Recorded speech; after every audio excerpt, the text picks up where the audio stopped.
Olivia, my sister, mentioned they're coming over tomorrow afternoon. I'm sorry for always causing you trouble.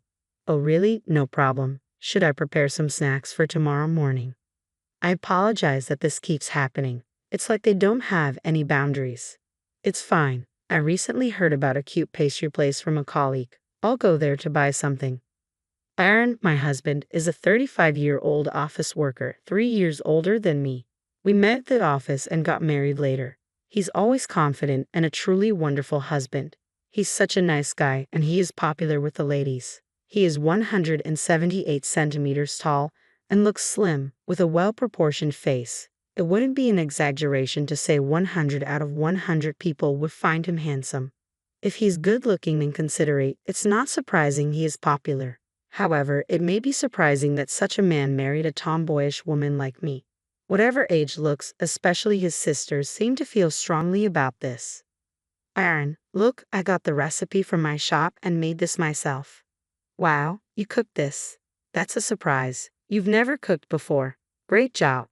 Isn't this cool? I will enjoy it with Olivia later. Aaron, guess what? I've been getting a lot of praise at my new job. They say I'm good at what I do. Amelia, it sounds like things are going well for you. It's great that you're being recognized. You're doing an excellent job. The two sisters-in-law, Emma and Amelia, truly adore their brother, my husband. Even when they visit our house, they don't show much interest in me. It's tough with both of them always clinging to him and calling him Aaron. However, their deep trust and pride in him show how reliable he is. I found it in dealing with Olivia. Your bangs look weird. They're split in the middle. You should fix it. Really? Is it that noticeable? As the wife of my brother, you should look presentable. Wow, you're always so strict with looks. Afterwards, Emma kept pointing out how unsuitable.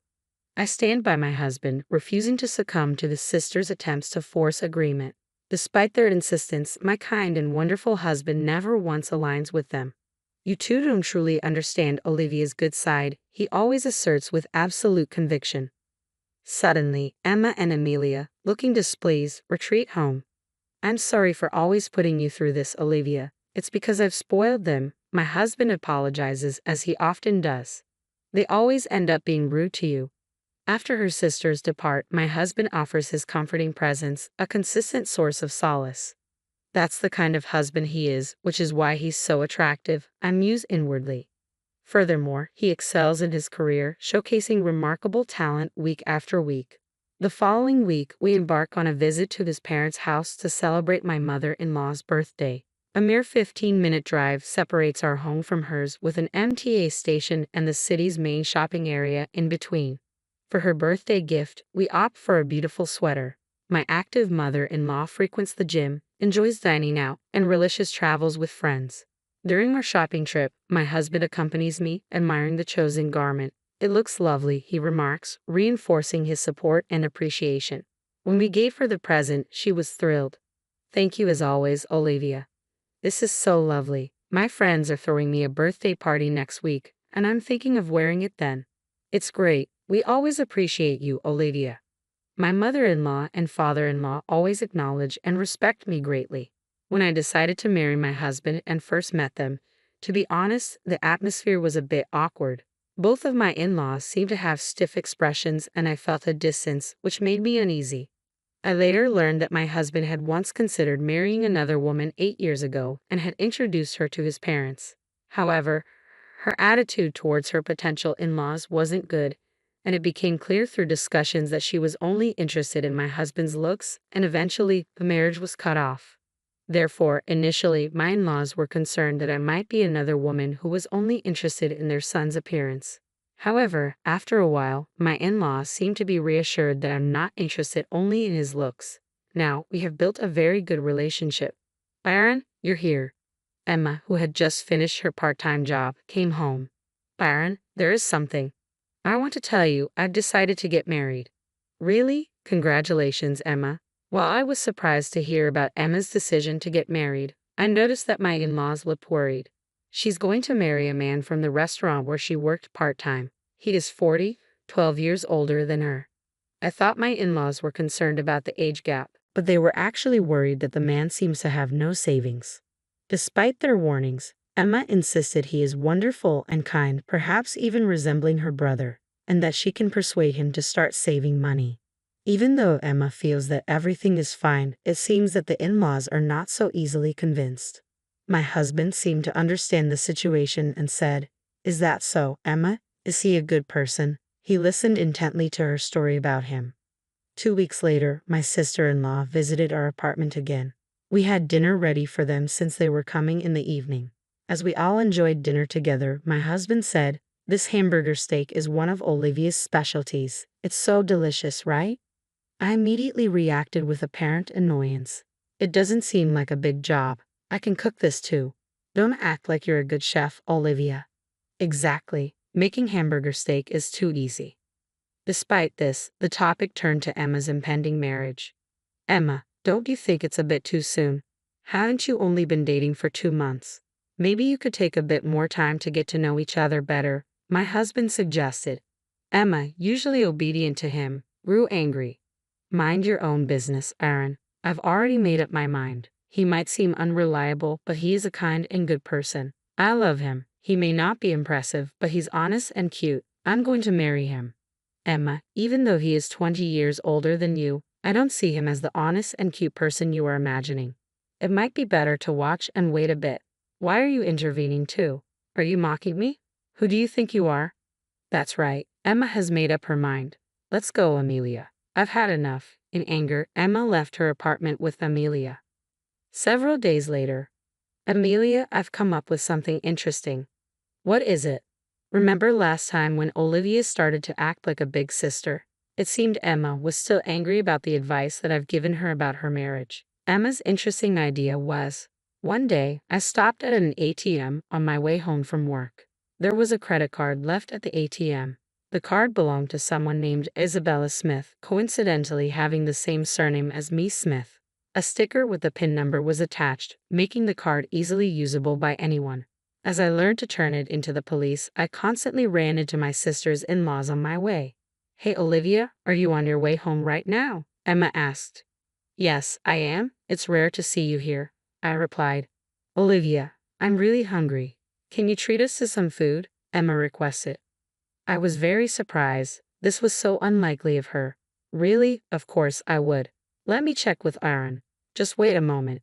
When I sent a message to Aaron, he replied saying he'd be late and told me to go ahead. "What are you in the mood to eat?" I asked. "I'd like some pasta," Emma said. "Me too. I want pasta," Amelia chimed in. Following their request, the three of us headed to a fancy Italian restaurant. Emma ordered pescatelle and Amelia ordered bolognese. I ordered carbonara. We talked about my husband while eating, enjoying hearing stories of how he protected them from bullies and helped them with their studies. Our pasta arrived, and as we were eating and chatting, suddenly Amelia exclaimed, "Oh, I'm sorry." Some of her bolognese sauce had splashed onto my white shirt, leaving a big stain. "Olivia, you might want to go to the restroom to clean that stain," Emma suggested. "You're right, I should," I agreed. Heading to the restroom, I left my seat with just my handkerchief. By the time I returned as the boss had finished their meals. Quickly, I ate the remaining pasta and we left the restaurant. "I'm really sorry about staining your shirt," Amelia apologized. "It's all right, it wasn't a special shirt anyway," I reassured her. "Thanks for the treat today," Emma said. "You're welcome. It was really fun hearing stories about Aaron. Let's do it again," I suggested. "Yeah, let's. See ya. Take care," they bid farewell. It was so happy to finally have a proper conversation with my sisters-in-law. However, I completely forgot about the credit card I had collected at the ATM. Turns out, Emma had gotten a hold of it. "That was so easy. That stupid woman, she's so clueless," Emma remarked. "It's not like I wanted her to treat us to a meal. She really should have noticed. She said the shirt wasn't special, right? Well, it didn't look expensive. Also, she has a card made under the fake name Mia," Amelia added. "Really? That's suspicious. People say you can judge a book by its cover." "Hey, what if she was a criminal?" Emma pondered. Their aim was not a dinner together, but my credit card. Specifically, Emma wanted to use my card to pay for an extravagant honeymoon. However, I did not have a credit card. But that evening, Emma booked her honeymoon to Hawaii using the card. I discovered it was an extravagant plan involving a stay at a luxury hotel. The following month, I heard from Aaron that Emma got married without the ceremony and left for her honeymoon. Emma kept talking about marriage, but I thought she was just dreaming. I wonder if she is alright. I have a feeling there's something off about her partner. While having dinner with my husband, I got a call from Emma. As soon as I answered, I heard an extremely excited voice say, "Thanks for the $30,000 gift." "Wait, Emma, aren't you on your honeymoon in Hawaii?" I asked. "That's right, I'm calling from Hawaii right now," she exclaimed. "Sounds like you're having fun, but what do you mean by a $30,000 gift? I paid for this entire animal with your credit card, so you will have to cover the church," Emma revealed. "What do you mean? I used your credit card to pay for everything," she confessed. "What? I don't have a credit card," I exclaimed. "Huh? I thought this card was yours," Emma replied, confusion evident in her voice. After a while, Emma returned from her honeymoon. She was questioned by Aaron and the in-laws for the details, and she eventually spilled the beans.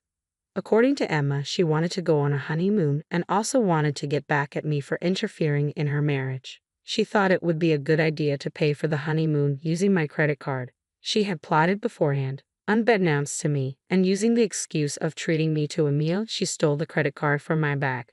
However, the credit card was not mine. Emma committed a crime by unauthorized use of a stranger's credit card, spending $30,000 in total. This is a serious issue. We contacted the credit card company and tried to negotiate a settlement with the owner. Surprisingly, the credit card owner turned out to be our relative, Isabella. Considering the family relationship, we thought the settlement would go smoothly. However, this particular relative was quite eccentric. For some reason, she had a grudge against my mother-in-law and was not someone who would easily forgive us. Together with my in-law's husband and Emma, we visited Isabella's house to apologize. I deeply apologize for what Emma has done. Of course, we will immediately return the $30,000. Isn't this an unauthorized card usage? Doesn't she know that this is a serious crime? Of course, Emma always acts without thinking of the consequences, and this time she used $30,000. We are truly sorry. Give me a reason why I shouldn't go to the police. Forgive her. We're family, right? A crime is a crime, whether we are related or not. It doesn't matter. Also, will Emma herself repay the $30,000 she used without permission?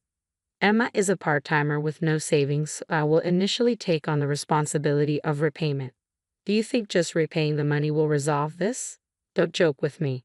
The discussion between the father-in-law and Isabella didn't progress and ended up dragging on, finally deciding to discuss it again on another day.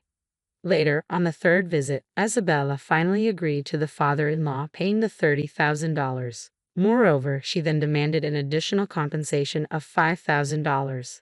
The father-in-law complied, even with this unreasonable demand, and transferred a total of $35,000 to the end account. Subsequently, Emma ended up owing $35,000 to her father. To ensure she wouldn't default, a legally valid promissory note was also prepared. Emma's husband, who went on a honeymoon to Hawaii with her, disappeared as soon as he found out about Emma's debt of $35,000. To protect himself, he initiated a divorce and fled from his newlywed wife, Emma. Moreover, he quickly started living with another woman before the divorce procedures were even finalized. He is a 40-year-old man who is 12 years older than Emma, without any savings and can hold a job, but apparently he had a way with the ladies. Emma married him, being charmed by his unreliable yet cute demeanor. I do feel a bit of sympathy for Emma. Furthermore, Emma is the same age as Jacqueline, who is the daughter of Isabella, the owner of the credit card. They went to the same school from elementary to high school, but they were in different classes and had a competitive relationship rather than a friendly one. Jacqueline spread the word to their classmates. Emma is a criminal with a debt of $35,000. Watch out for her. Be careful with your wallet. Consequently, even Emma's old friends started distancing themselves from her. However, after these events, Emma's attitude towards me changed. They used to be competitive with me, but they have slowly started to respect me, and they plan to visit my house again tomorrow. They want me to teach them how to make hamburger steak.